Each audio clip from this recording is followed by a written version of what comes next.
Look, at this point, we all know that it's more than possible to build profitable micro SaaS startups using no-code tools that can generate you anywhere from $1,000 to $10,000 a month. But how about building something a lot bigger? Can we use no-code to build out a multi-million-dollar startup that solves a major issue in the market and serves thousands or even hundreds of thousands of users? Or is it all just a marketing gimmick? Well, I've done some digging and I found 8 multi-million-dollar SaaS startups that all use no-code to get built. We'll be going over the no-code tools that they used, how they came up with their million-dollar ideas in the first place, and where they at today. These stories should give you more than enough information to help you get started with your own SaaS journey, as you can copy the methodology that these startups use to come up with your own idea, and you can use the proven tools that they use to build out their projects. Some of these stories are absolutely crazy. One of these no-code startups ended up on the Shark Tank, another one has raised over $137 million in funding, and another one was making $30,000 a month while doing everything on the back end manually.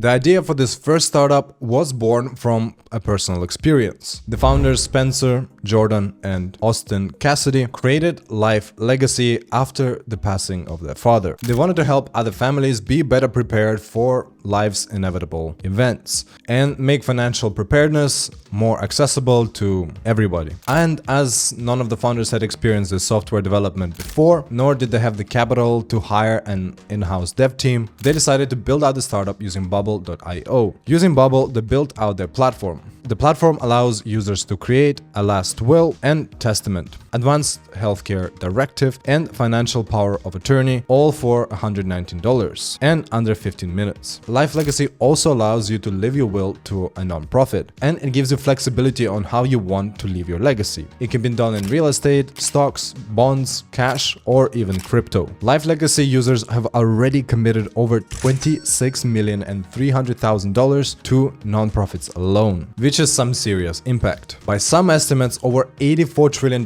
will be transferred from baby boomers to their heirs between today and 2045. So this is a pretty big market that they're targeting. And according to Crunchbase, they did raise $630,000 to build out their business. So if we consider the amount that they have raised for nonprofits alone, their current funding, and the size of the market, as well as some of their social media activity, this is a pretty successful startup. The idea for the next startup was also born out of the founder's personal experience. This is quite a recurring trend, as a lot of successful startups are born this way. As when you're solving a problem in your own life, it's very likely that you'll be very passionate about the subject, or it might be in the industry that you have unique knowledge and experience in, giving you that competitive edge. Well, in 2020, Sarah Beth, who is one of the founders of this next startup, got engaged. So she started exploring around different options for prenuptial agreements. It's basically a plan for your belongings and your assets if things don't work out. That's probably something that Jeff Bezos wished he signed.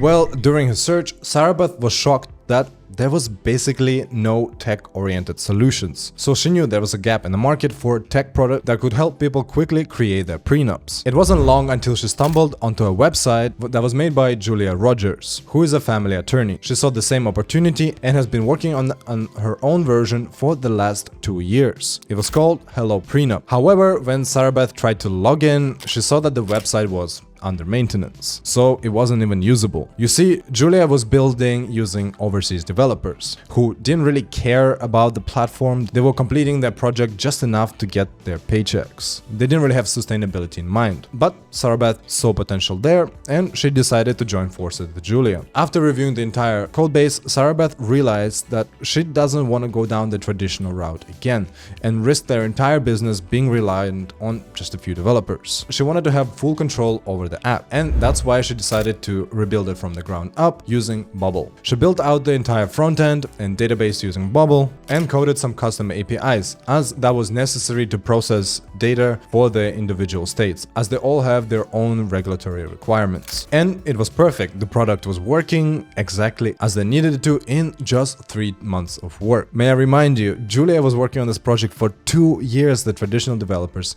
before Sarah Beth stepped in and they switched to no-code. And soon after their official launch, their startup was featured on Shark Tank. with Kevin O'Leary and Nirav Tolia investing it to help them scale their company. At the time they were on Shark Tank, they had about $20,000 in total sales. Today, in 2024, they have reported 14,000% growth, with over $3 million in sales and a $24 million valuation. Pretty epic story.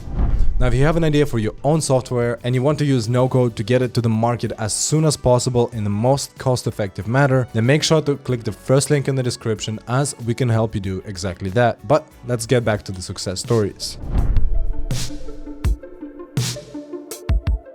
Charles Thomas, who is the founder of our next startup called Comet, saw a gap in the market all the way back in 2016. He saw how complicated it was to hire actual qualified high-level tech freelancers. While there were already huge competitors on the market like Upwork and Fiverr, he knew that he could compete with them by thoroughly curating freelancers, instead of allowing everyone to join the platform. This would set him apart, as his platform would only have the highest skill level freelancers on the market. This was a level of quality that giants like Upwork simply could not provide, as they're in the quantity game over quality. And this is another recurring trend among successful founders. Some people think you have to look for a brand new shiny idea that nobody has thought of before, but instead you can take a look at the titans in the space, and instead of trying to compete with them directly, you analyze their weak points and build your product around those weak points. You make them your strengths. The issue though for Charles is that he also didn't know how to code, so he started just watching tutorials online, and once again he used Bubble to build out the MVP for his app. Mind you, this was back in 2016, when Bubble was nowhere as powerful as it is today. They also used HubSpot for marketing automations and likely used Zapier for some of the backend automations as well. In just a few weeks, he built out his product on Bubble, and he started interviewing all of the different freelancers to get his platform launched. And in just a few months, his startup was already starting to generate some serious cash, which quickly attracted the eyes of Kima Ventures and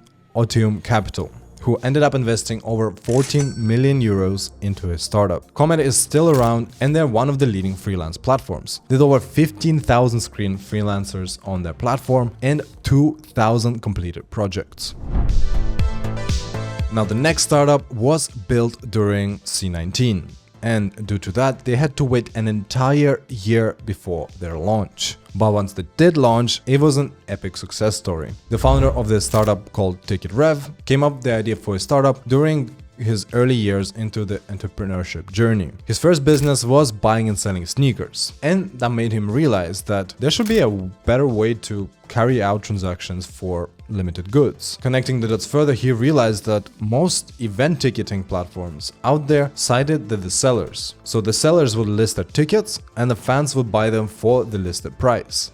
And he thought, what if the roles were reversed? What if the fans could submit bids for the event at preferred prices, and then the sellers could accept or deny those requests to sell off their extra tickets? Well, this was the concept behind TicketRev, a live event ticketing marketplace. The problem was that Jason also had no technical experience, and he didn't have much upfront capital, so he wasn't sure how to proceed with this idea. That's when someone mentioned no-code to him and explained how it can help him cut costs, development time, and get his idea built out relatively risk-free. He did some research, found a no-code agency, and had this app built out in just 2 months. Though the platform was ready to launch, they had to wait for the C19 situation to die down and for all of the venues to reopen. He ended up waiting for an entire year with the ready project to be able to launch it. But as soon as things opened up and the app was launched, shortly after that, they attracted the eyes of some investors and raised $1.1 million in pre-seed funding to grow their platform even further.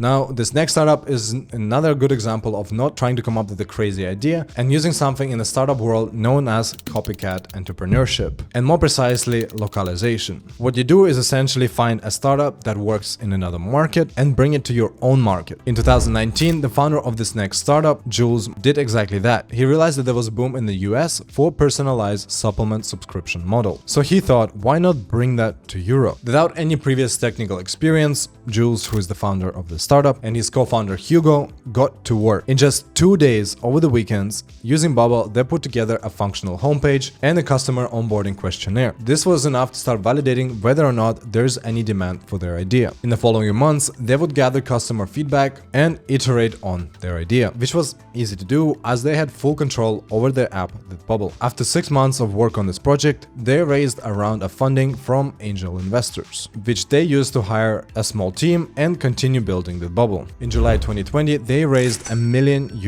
in funding, and in September 2022, they raised an additional €10 million. But at some point during their rapid growth, they did start experiencing some slowdowns with their platform. As there were so many users using their app at the same time, the recommendation algorithm that they built simply wasn't optimized for it. So they decided to rebuild their recommendation algorithm using code and then integrate it into their Bubble app. And today they have over 150,000 subscribed users.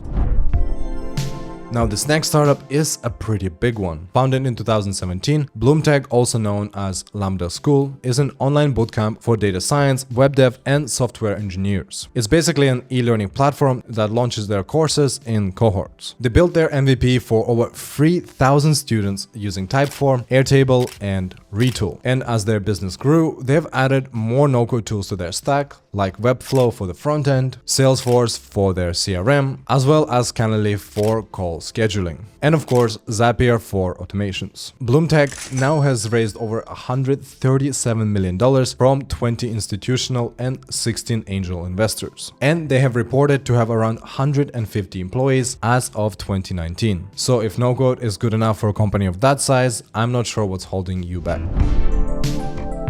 The next story is a David versus Goliath story, as the founder of this next startup built a pretty serious competitor to a $5 billion tool. The idea for this next multi-million-dollar startup came once again from personal frustration. The founder of the startup, Jeremy Redman, came up with the idea for it when he was building some other no-code projects, and he got annoyed with the limitations and prices of Zapier. He knew that he's not the only founder struggling with this, and that it's a very common complaint in the no-code space.